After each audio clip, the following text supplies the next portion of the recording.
começar o culto, você dá para levantar a mão para o céu assim. Ah, fala assim, aleluia. Glória a Deus. Amém. A Bíblia diz que nós temos que entregar o nosso corpo como sacrifício vivo, agradável e suave a Deus. Amém? Êxodo capítulo 12. Todo mundo achou? Amém. O Senhor disse a Moisés e a Arão no Egito: este deverá ser o primeiro mês do ano para vocês. Digam a toda a comunidade de Israel que no 10º dia deste mês todo homem deverá separar um cordeiro ou um cabrito para a sua família, um para cada casa. Se uma família for pequena demais para um animal inteiro, deve dividi-lo com o seu vizinho mais próximo, conforme o número de pessoas e conforme o que cada um puder comer. O animal escolhido será macho de um ano, sem defeito, e pode ser cordeiro ou cabrito. Guardem-no para o 14º dia do mês, quando toda a comunidade de Israel irá sacrificá-lo ao pôr do sol. Passem então um pouco do sangue nas laterais e nas vigas, os superiores das portas das casas, nas quais vocês comerão o animal. Naquela mesma noite comerão a carne assada no fogo com ervas amargas e pão sem fermento.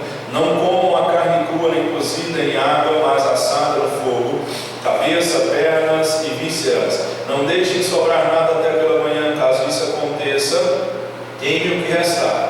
Ao comerem, estejam prontos para sair, cinto no lugar, sandália nos pés, cajado na mão. Comam apressadamente, essa é a Páscoa do Senhor. Naquela mesma noite passarei pelo Egito e matarei todos os primogênitos, tanto dos homens como dos animais, e executarei juízo sobre todos os deuses do Egito. Eu sou o Senhor.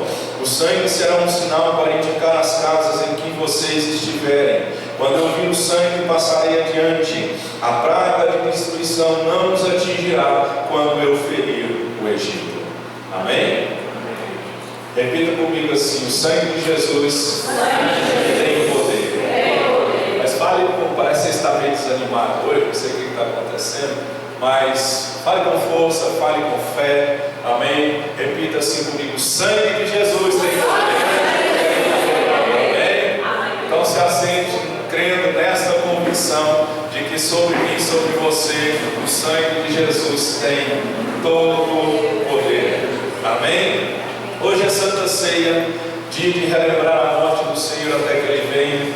É um momento muito oportuno que infelizmente muitas pessoas não valorizam esse momento de relembrar a morte do Senhor até que Ele venha.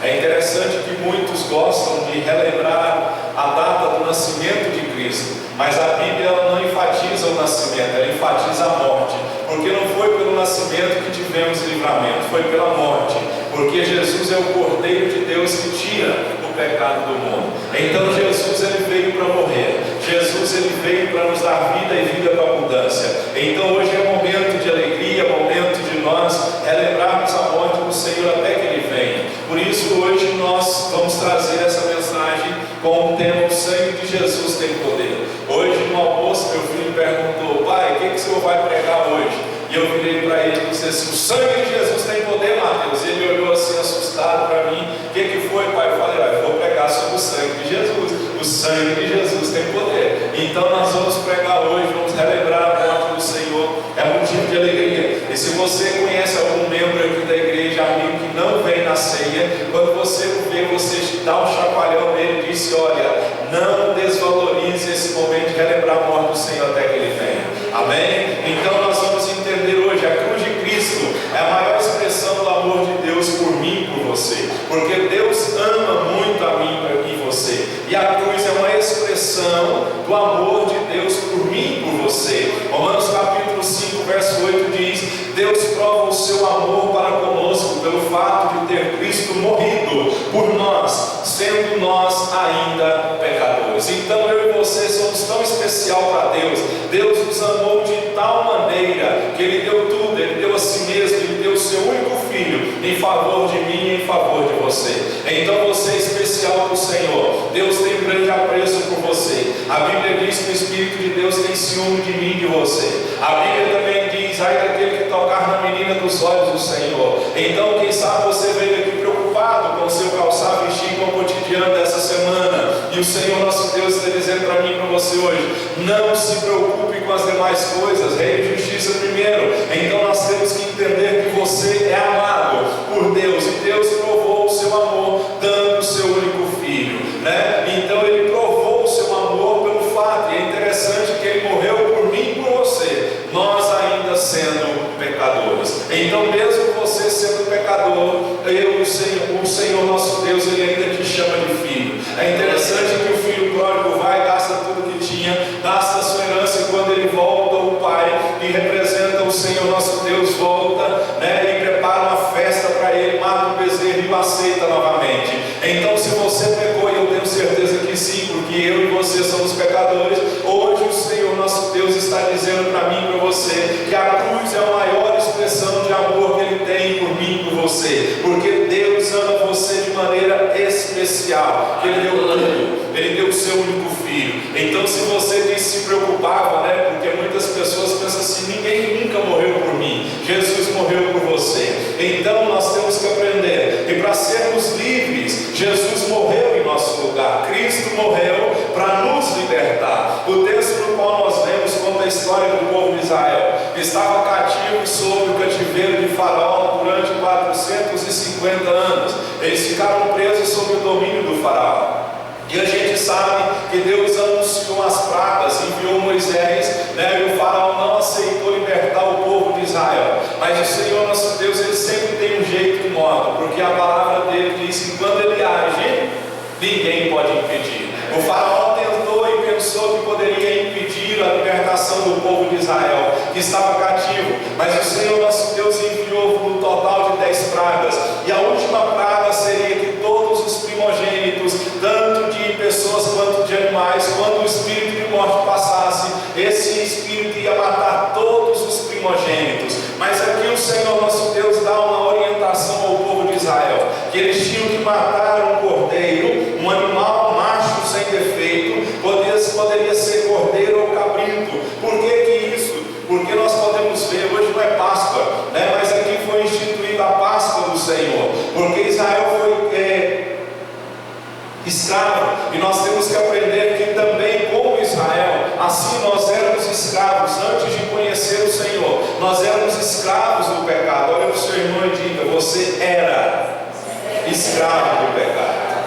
Amém? Outrora nós nos sujeitávamos ao pecado, mas assim como Israel, antes de conhecermos a Deus, nós éramos escravos. E a palavra Páscoa, que é de origem grega, foi tirada do verbo, é uma frase meio complicada de falar, passou, que é P-A-S-O-H, que significa passar além, passar por cima. Essa palavra Páscoa, no hebraico, ela descreve quando a passagem do anjo, né, quando seriam todos os mortos, mas o povo de Israel seria poupado. O último inimigo do homem, que era a morte, ia visitar o povo de Israel. E assim aconteceu. Só que um cordeiro foi morto pelo povo de Israel. O texto diz, né, que tinha que escolher um animal. Um cordeiro foi morto, e o sangue deveria ser colocado na verga, nas ombreiras da casa, onde viviam as famílias israelitas. Porque onde houvesse o sangue ali daquele cordeiro que estava representando já Cristo Jesus, aí você pode perguntar: mas pastor, Jesus não veio no Novo Testamento? Se você olhar em Gênesis, está escrito assim: façamos o homem a nossa imagem e semelhança. Esse façamos identifica que lá na criação estava presente a Trindade de Deus: Deus Pai, Deus Filho e Deus Espírito Santo. Os três são um. Então Jesus aqui é representado pelo cordeiro, e o cordeiro foi morto, e o sangue tinha que ser passado. Amém? Não vá sair daqui, matar um cordeiro, matar um cabrito, né? Porque tem gente que os dias que nós estamos vivendo, eu estava pregando ontem no culto de jovem, o povo está precisando de um amuleto, está precisando ver alguma coisa. Não saia daqui e vai aí numa casa de agropecuária, procurar um cordeiro, um cabrito, matar ele, pegar o sangue e passar lá por cima. Não faça isso, porque isso era na antiga lei. Então isso estava simplesmente simbolizando, representando o sangue de Jesus. Então não foi, como eu disse, não foi a vida do cordeiro que salvou o povo, mas sim a morte do cordeiro. Então não foi o nascimento de Cristo que trouxe vida, foi a morte de Cristo que trouxe vida. Porque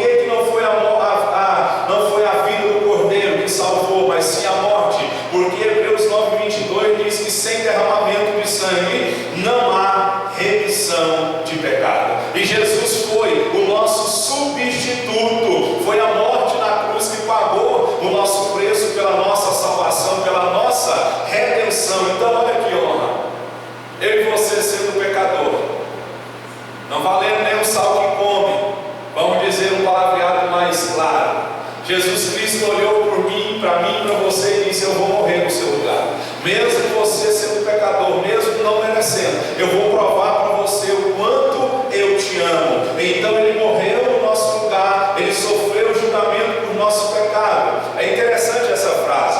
O nascimento de Cristo trouxe Deus ao homem, a morte de Cristo trouxe o homem a Deus.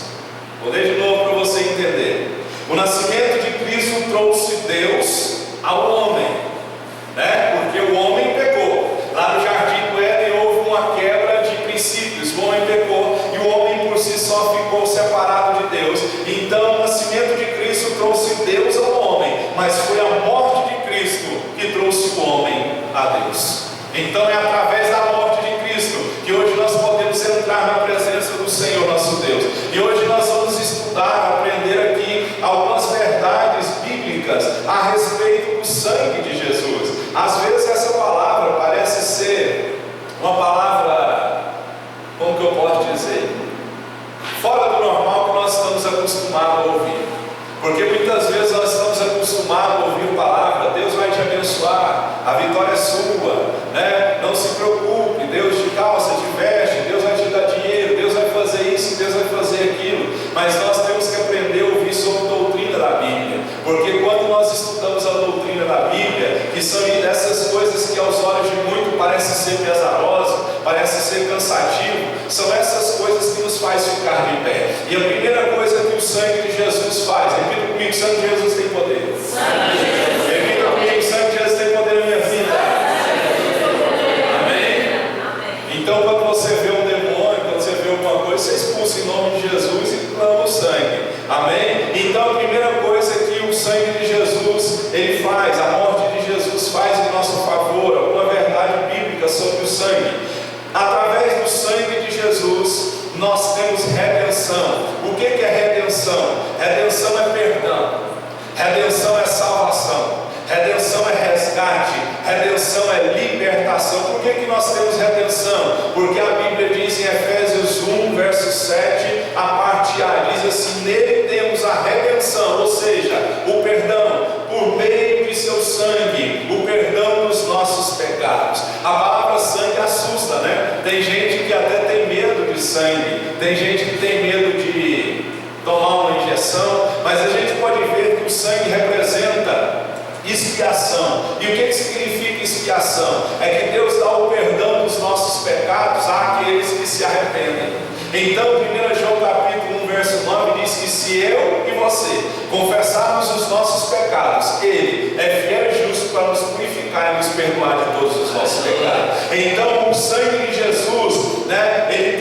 significa perdão, ele traz perdão. Porque o livramento do povo seria eficaz, do povo de Israel seria eficaz quando colocado nas portas. Se a pessoa fosse israelita, fosse judeu e não tivesse colocado o sangue ali do cordeiro morto, sem defeito, nos umbrais da porta, se ele não tivesse obedecido às ordens, o inimigo ia passar e ele também ia perecer. Assim somos nós. Se nós não ficarmos na presença de Deus, adorando ao Senhor na beleza da santidade dele, não se engane, porque se o diabo entrou na presença de Deus lá em Jó capítulo 1, não se engane, porque o diabo ele veio matar, ele veio roubar e veio destruir. Então estar dentro de uma igreja não nos priva de ser atacado pelo inimigo.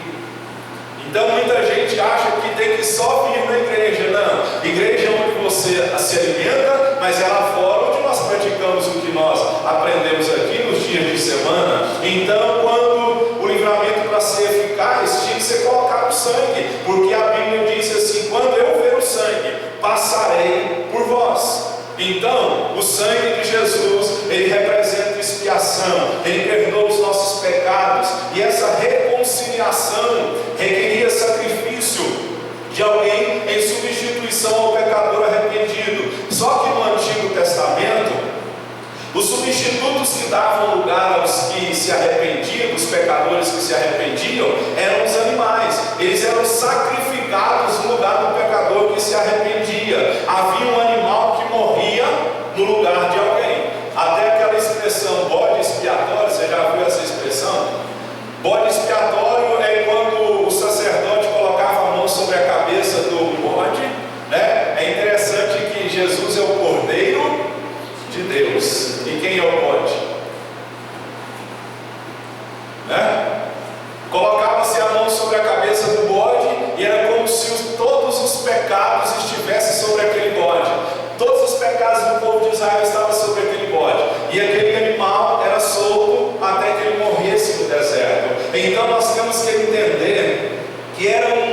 sacrifício de animal, mas a gente tem que entender que morria um animal no lugar de alguém. Só que a Bíblia diz que Jesus é o Cordeiro de Deus que tira o pecado do mundo. Então Jesus Cristo é o Cordeiro de Deus que tira o meu, que tira o seu pecado. Ele é o nosso substituto. Ele fez expiação pelos nossos pecados. Ao morrer Ele perdoou os nossos pecados. Amém. Só para saber se você está aqui. Amém. Fala amém. Amém. Fala aleluia. Aleluia. Fala glória a Deus. Glória a Deus. De vez em quando você pode falar, quando você estiver ouvindo uma mensagem, você não precisa. Aqui é festa, aqui não é velório não. E até em velório você pode dar glória a Deus, porque Paulo diz: viver é Cristo, morrer é lucro. É melhor estar na casa do luto do que na casa da festa. Então, quando Deus nos ajunta, principalmente hoje, que é momento de relembrar a morte de Cristo até que Ele venha, é momento de nós nos exultarmos na presença de Deus e glorificar o nosso Deus. Às vezes a alma está esperando uma profecia dizendo assim: Deus vai abrir porta para você onde não tem porta. Aí parece que a alma é afagada. Não, creia no sacrifício de Cristo Jesus. Jesus, Ele morreu não foi para te dar dinheiro, Jesus morreu para te dar salvação. Foi para isso que Jesus morreu. Amém? Então, Ele fez expiação, Ele é o nosso substituto. Através do sacrifício de Cristo, Ele nos reconciliou com Deus. Outrora, nós estávamos afastados de Deus pelo nosso pecado. Quem aqui já pecou? Agora você não precisa levantar a mão, todo mundo já levantou. Mas quando você pecou, sabia que não podia, pecou, caiu no pecado. Você vê a Bíblia assim, você passa de longe dela, não é? Quando você está no pecado, você olha para a Bíblia assim, parece que ela gera um certo medo. Você pensa assim: eu tenho que ir para a igreja, e logo o diabo te acusa, você pecou. E se o pastor revelar o seu pecado? Então o que eu quero dizer com isso? Que o nosso Deus, Ele se ofereceu como sacrifício. O pecado, segundo Isaías 59, ele faz separação, ele faz divisão entre nós e o nosso Deus. Então todas as vezes que nós pecamos, nós nos afastamos de Deus, nós perdemos a comunhão com o Senhor. Se você olhar Gênesis capítulo 3, quando Adão e Eva pecaram, eles se esconderam, eles tiveram medo de Deus. A Bíblia diz que todos os dias Deus passeava, na viração do dia Ele passeava no jardim, Ele tinha intimidade, Ele tinha comunhão, falava com Adão e Eva assim, ó, tete a tete, face a face. Mas eles pecaram, e quando eles pecaram, eles ficaram com medo de Deus. E Deus passeia na viração do dia, na tardezinha, e pergunta: Adão, cadê você? Te procurei. E Adão responde: tive medo do Senhor. É isso que o pecado faz, ele nos afasta de Deus. Enquanto as pessoas estão afastadas de Deus e não entendem o poder do sangue de Jesus, não entendem que o Senhor nosso Deus nos redimiu, não entendem que o Senhor já nos perdoou, e quem sabe você se sente acusado, entenda que o sangue de Jesus, você tem redenção através do sangue, porque o Jesus, o nosso substituto, o Cordeiro de Deus, morreu no meu e no seu lugar. E através desse sacrifício dele lá na cruz, ele nos reconciliou plenamente com Deus. Olha o que diz Romanos 3,25: Deus o ofereceu como sacrifício para propiciação mediante a fé, pelo seu sangue, demonstrando a sua justiça. Preste atenção agora: em sua tolerância havia deixado impunes os pecados anteriormente cometidos. Pelo sangue dele ele demonstrou justiça. Pelo sangue dele ele esqueceu dos nossos pecados. Pelo sangue dele, a Bíblia diz em Miqueias 7,19, que ele lançou o nosso pecado no mar do esquecimento. Ele não lembra mais. Fala ao seu irmão: Deus não lembra mais do seu pecado. O amor do Senhor constrange. O amor do Senhor, ele constrange o pecador arrependido. O amor do Senhor é algo incompreensível aos olhos humanos. Eu não teria coragem de morrer no seu lugar, você teria? Eu poderia ter coragem, às vezes, morrer pelos meus filhos, pela minha família, mas é muito difícil. Pergunta para o seu irmão: você tem coragem de morrer no meu lugar?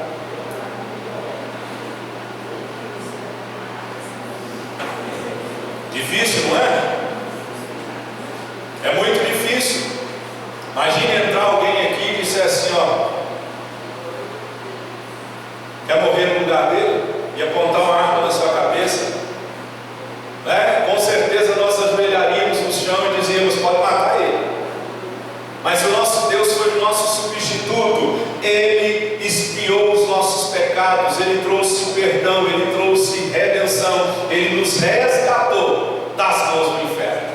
Se não fosse o sangue, se não fosse a morte, eu e você estaríamos condenados ao inferno. Só que a própria Bíblia diz que o inferno não foi feito para mim e para você, ele foi feito para Satanás e para seus demônios. Então Deus não tem prazer nenhum de que um ímpio morra e seja levado cativo para o inferno. É por isso que Jesus ainda não voltou. 1 Pedro diz que muitos questionam, mas cadê esse Deus? Todo mundo fala que esse Jesus que vocês pregam aí vai voltar, e ele nunca vai voltar. E a Bíblia diz que um dia para o Senhor é como se fosse 1000 anos. E Deus, ele não retarda a sua promessa, mas ele é longânimo, esperando que todos se arrependam. Então é por isso que nós temos que ir pregar o Evangelho. Então aceite o perdão do Senhor. Outra coisa que o sangue de Jesus fez por mim e por você, ele nos remiu de todos os nossos pecados. Sabe o que é remir? Comprar a liberdade mediante, comprar e libertar mediante o pagamento de um preço. Isso é remir. Sabe o que aconteceu? Jesus pagou com o próprio sangue.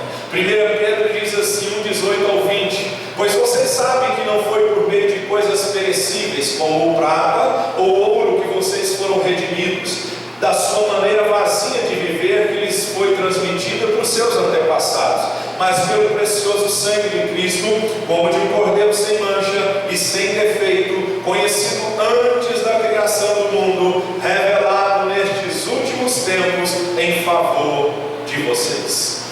Então, quando o Senhor olhou para mim e para você, Ele não nos comprou, Ele não nos remiu, Ele não pagou o preço por mim e por você e não nos libertou com ouro comprado. A Bíblia diz que foi pelo precioso sangue de Cristo que Ele nos libertou da escravidão da lei. Então hoje você é livre porque alguém morreu no seu lugar. E hoje é motivo de nós glorificarmos, exaltarmos o nosso Deus, porque se não fosse a morte dele, nada nós seríamos. O problema da humanidade de hoje, das igrejas evangélicas de hoje, é que é o que eu falei ontem, nós estamos tendo que evangelizar os crentes. Hoje, infelizmente, nós estamos tendo que evangelizar os próprios crentes, porque o povo de Deus foi se afastando. O povo de Deus, com o tempo, nesses últimos 10, 15 anos, foi se apostatando de Deus. Aquilo que outrora lá atrás era impraticável pelos os que começaram na fé, hoje se torna normal. Hoje é normal. Então nós temos que entender que Jesus, Ele nos remiu, Ele expiou, Ele trouxe redenção dos nossos pecados. Amém? Outra coisa que o sangue de Jesus fez, através da morte, tudo isso está na Bíblia, irmão. Nós somos justificados através do sangue. A Bíblia diz em Romanos capítulo 5, o verso 9: como agora fomos justificados por seu sangue, muito mais ainda seremos salvos da ira de Deus por meio dele. O que é justificação? Vou te explicar. É quando Deus declara justo aquele que recebe a Cristo, baseado na justiça de Cristo, sendo debitada as contas daqueles que o recebem. Nesse texto aqui, nesse versículo, Paulo está falando sobre a salvação. Ele está falando como nós pecadores e como os pecadores na época de Romanos poderiam ser salvos, né? E esse termo teológico para salvação é justificação pela fé. Então, com essa doutrina, a igreja fica de pé. Sem essa doutrina, a igreja vai cair. E nós somos justificados, não é pelo que nós fazemos por Deus, para Deus. Nós somos justificados pelo que Deus fez por nós. Tem gente que acha que vai ser salvo e vai ter a justificação. Ele acha que ele vai ser salvo dando cesta básica, distribuindo sopa, ajudando alguém. Isso é bom, isso é necessário, temos que fazer, porque demonstramos amor não é só com palavras, é com atitude. Mas nós temos que entender que somos justificados, não é pelo que nós fazemos, é pelo que Deus fez por nós. é por aquilo que o Senhor fez, porque a salvação não foi uma conquista minha e sua, é um presente de Deus. Amém. Pergunta para o seu irmão, como eu sempre pergunto aqui: se você morrer agora, você vai para o céu? Pergunta aí. Vai. Aí você pode olhar para alguém do seu lado e dizer assim: esse aí não vai não. Quem garante que não? No céu vai ter muita surpresa. No céu vai ter muita surpresa, porque nós achamos que quem vai para o céu é só o bonzinho. E nós esquecemos que o sol nasce tanto para bom quanto para ruim. Está chovendo, né? A chuva está caindo tanto para os bons quanto para o mal, tanto para quem é crente quanto para quem não é crente, tanto para quem adora Jesus quanto para quem não adora Jesus. Lá no céu vai ter muita surpresa. Sabe por que vai ter muita surpresa? Muitos naquele dia me dirão: Senhor, Senhor, expulsei demônio no seu nome, curei enfermo, fiz isso e fiz aquilo. E Deus vai dizer assim: aparta-te de mim, porque eu não te conheço. Imagina, você trabalha e luta a vida inteira, e é interessante que esse que vai chegar diante de Deus, Deus vai dizer assim: aparta. Ele nunca conheceu a Deus e Deus nunca conheceu ele. Sabe por quê? Porque o texto diz: aparta-te de mim, porque eu nunca te conheci. Então isso é muito sério. Então nós temos que entender que somos justificados, não é por aquilo que nós fazemos, é por aquilo que Deus fez por nós. É por isso que o termo teológico para a salvação é justificação, não por obras, não por atos, é pela fé. É pela fé. Então nós temos que aprender isso. Somos justificados porque um substituto tomou o nosso lugar quando nós éramos fracos, pecadores, ímpios e inimigos de Deus. Só que nós temos que entender isso aqui, é muito importante. Preste atenção nisso aqui. Justificação é um ato, não é um processo. Por que ele é um ato? Não há níveis de justificação. Na justificação não tem crente mais fraco que o outro. A justificação é um ato único que não se repete mais. Ou seja, você já está justificado, como agora fomos justificados por seu sangue, muito mais ainda seremos salvos da ira de Deus por meio dele. Você já está. É um ato, não é um processo. Justificação não é o que Deus faz em nós, é o que Deus faz por nós. A justificação ela não acontece no nosso coração. Sabe onde acontece essa justificação? Ela acontece no tribunal de Deus. Porque eu e você vamos ter que enfrentar um tribunal. Quem já foi em tribunal? Eu nunca fui. Os advogados aqui já foram. No tribunal alguém está sendo julgado, e dependendo da sentença do juiz, quando disser assim, ó, eu declaro fulano de tal, réu, não sei das quantas, culpado. Falou a palavrinha culpado, ele pode chorar, pode espernear, pode gritar, pode fazer o que for. O juiz determinou que ele está culpado. E essa justificação, ela não acontece no nosso coração, ela acontece no tribunal de Deus, porque é uma declaração jurídica de Deus que acontece no tribunal. É como se fosse uma declaração que informa no tribunal de Deus que todo que crê em Deus não tem mais culpa sobre ele. Então quando você chegar lá no céu, tem a declaração jurídica do Cordeiro de Deus, o nosso substituto, que derramou um sangue puro, que sobre mim, sobre você não tem mais culpa, porque Jesus Cristo, 53 de Isaías diz que ele tomou sobre si nossas dores, tomou sobre si nossas enfermidades. Então quando você vai chegar lá diante do Senhor, o Deus Todo-Poderoso, ele não vai ver o seu pecado, ele vai ver a justificação que Cristo fez por mim e por você. Há uma justificação que foi feita porque o nosso pecado, essa justificação é como se Deus estivesse dizendo assim, ó, o seu pecado foi colocado na conta de Cristo, ele pagou para você. É bom você ir no local e alguém chamar assim depois do culto, né? Vamos ali em tal lugar. Aí você fala, não tem dinheiro não. Aí o irmão fala, o senhor fala assim, estou te convidando. O que você entende? Ele vai pagar para você. Não é? Ele vai pagar para você. Ou seja, ele dá um toque para você e fala assim, irmão, não preocupa não, hoje eu vou te abençoar. Foi isso que Cristo fez quando ele morreu por mim e por você.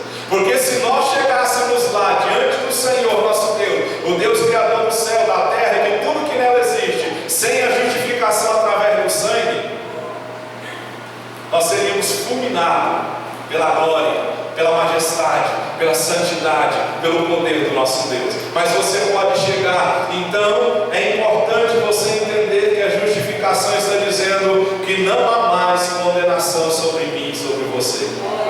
Sabe por quê, queridos? Porque Romanos 8:1, a parte A diz assim: portanto agora não há nenhuma condenação para os que estão em Cristo Jesus.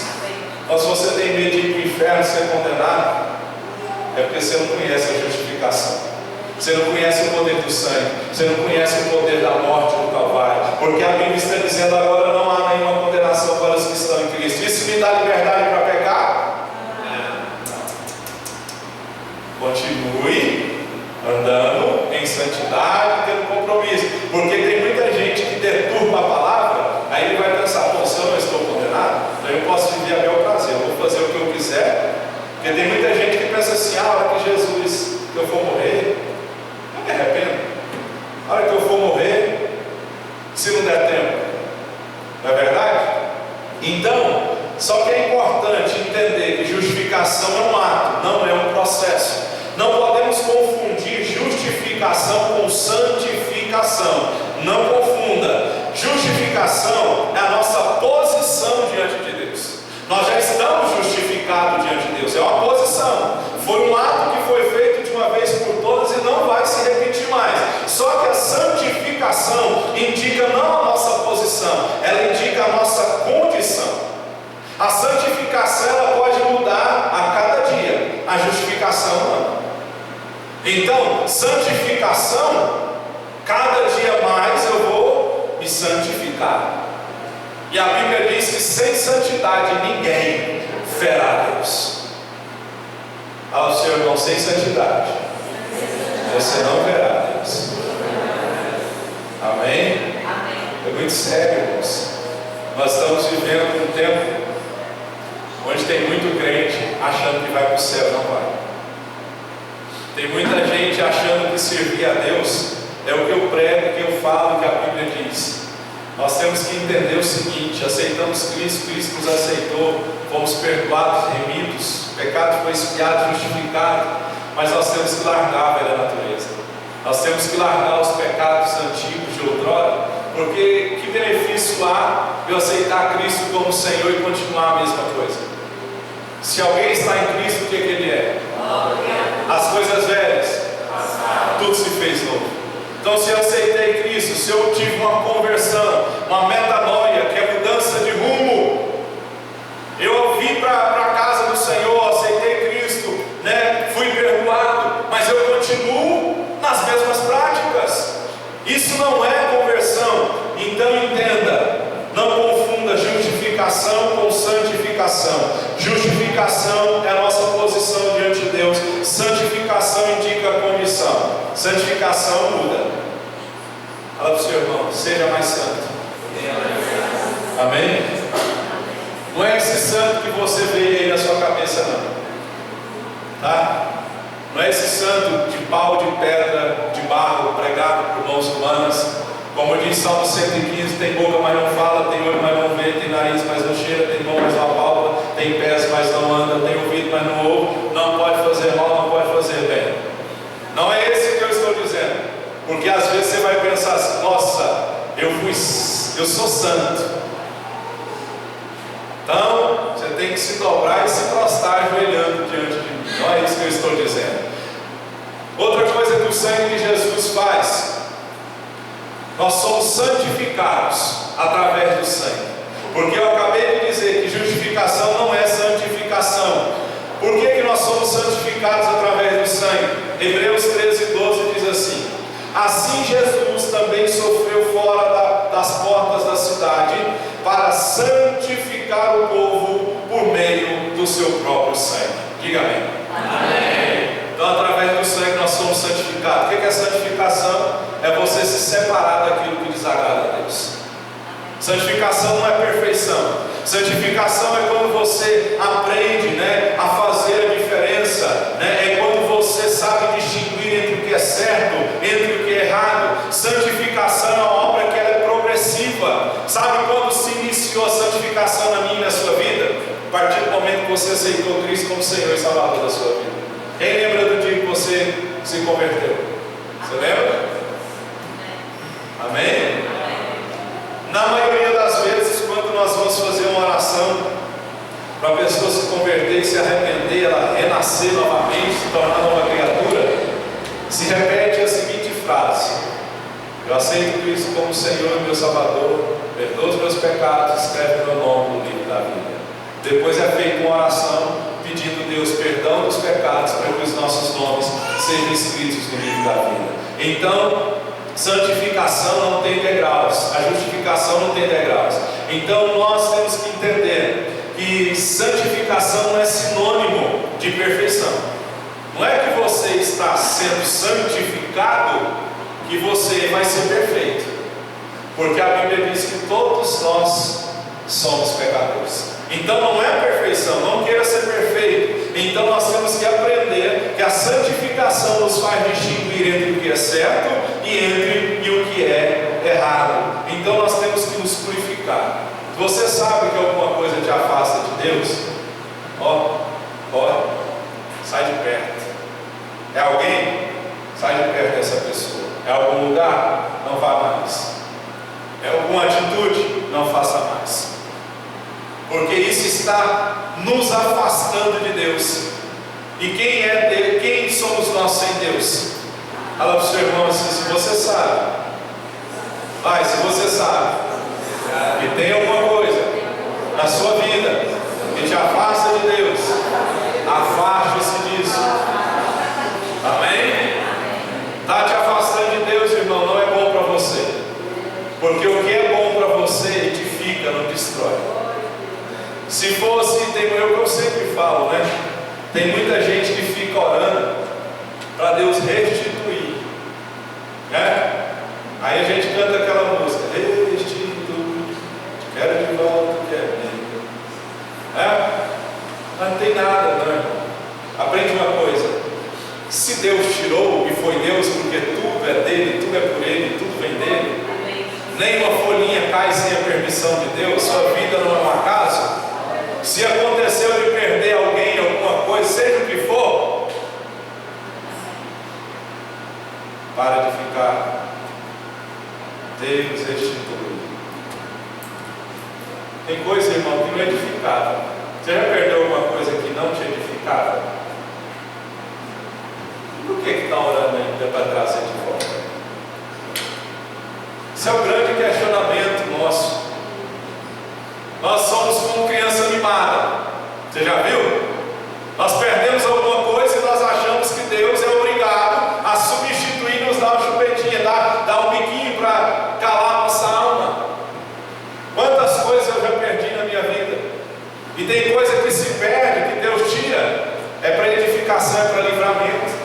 Tem muito não que Deus nos dá, que é para livramento. Então, se alguma coisa está te afastando de Deus, se afasta. Entendemos? Então, santificados, pois, por meio do seu próprio sangue. E por último, pelo sangue de Jesus, podemos entrar na presença de Deus. Diga amém. Amém. Hebreus 10, 19 diz assim: tendo, pois, irmãos, ousadia para entrar no santuário pelo sangue de Jesus, que é o novo e que é o vivo caminho. Porque ninguém na antiga aliança, no Antigo Testamento, tinha coragem de entrar no Santo dos Santos.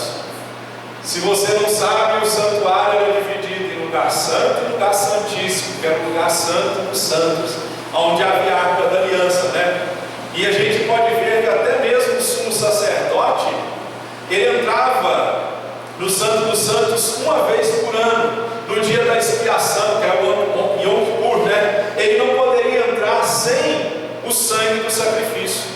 Hebreus 9, 7 diz assim: no entanto, somente o sumo sacerdote entrava no Santo dos Santos apenas uma vez por ano, e nunca sem apresentar o sangue do sacrifício que ele oferecia por si mesmo e pelos pecados que o povo havia cometido por ignorância.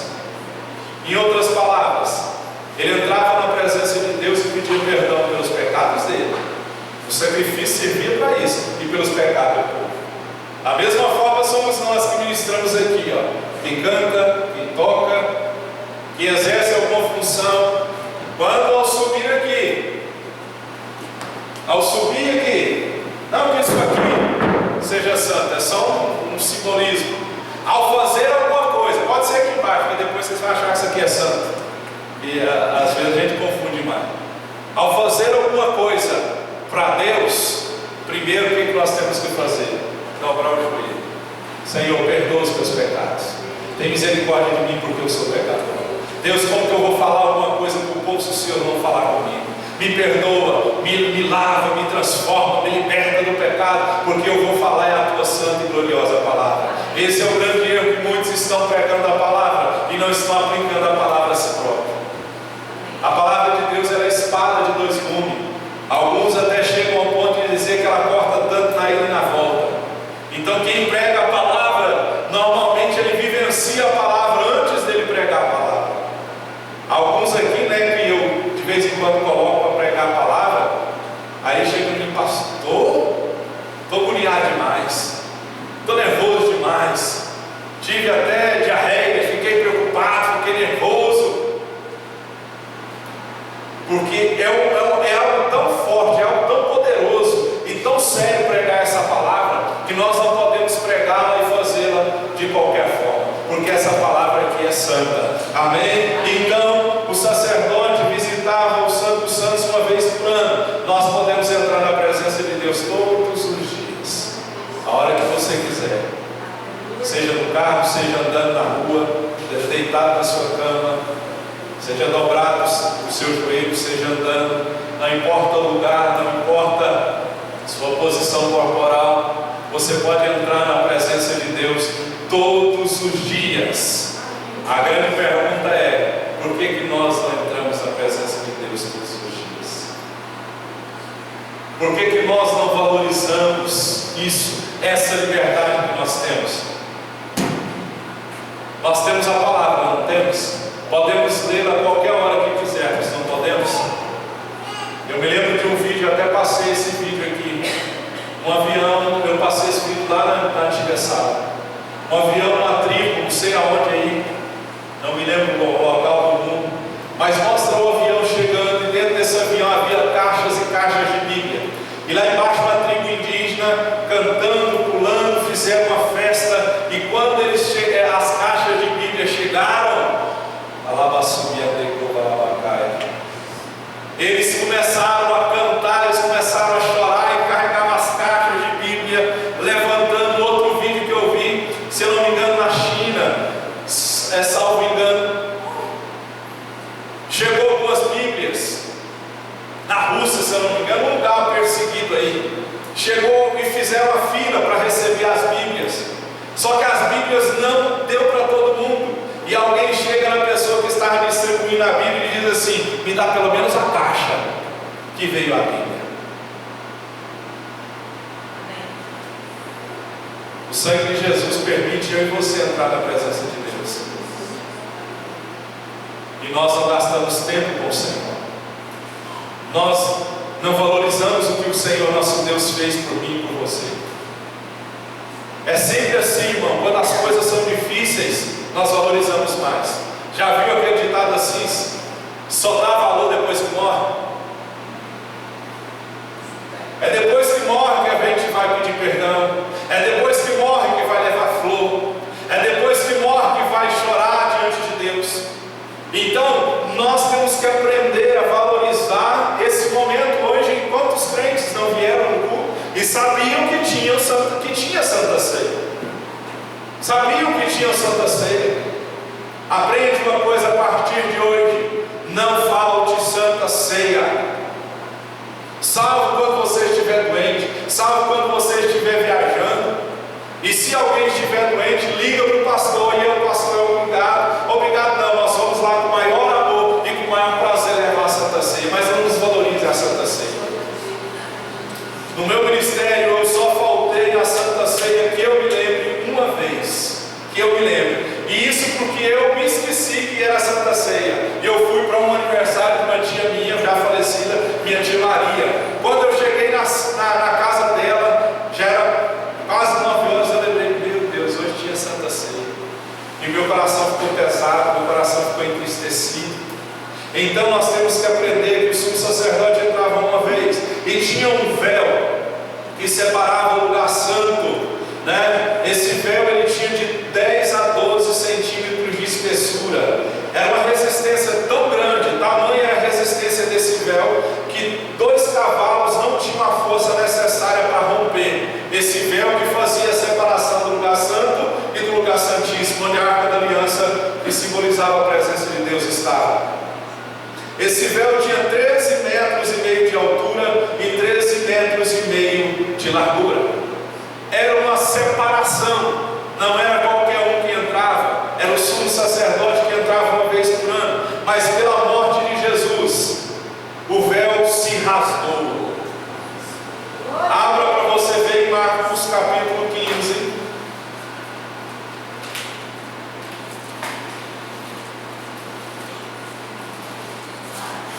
Marcos capítulo 15,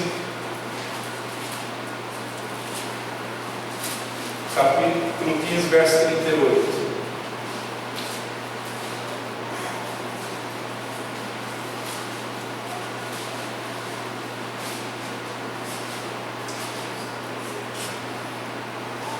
Vamos ler o verso 33. E houve trevas sobre toda a terra, do meio-dia até 3 horas da tarde. Por volta das 3 horas da tarde, Jesus bradou em alta voz: Eloi, Eloi, lama sabachthani, que significa: meu Deus, por que me desamparaste? Quando alguns dos que estavam presentes ouviram isso, disseram: ouçam, ele está chamando Elias. Um deles correu e bebeu uma esponja em vinagre, colocou-a na ponta de uma vara e deu-a a Jesus para beber, e disse: deixem-no, vejamos se Elias vem tirá-lo daí. Mas Jesus, com um alto brado, expirou, e o véu do santuário rasgou-se em 2 partes, de alto a baixo. Quando o centurião que estava em frente de Jesus ouviu o seu brado e viu como ele morreu, disse: realmente este homem era o Filho de Deus. E o véu do santuário rasgou-se em 2 partes, de alto a baixo.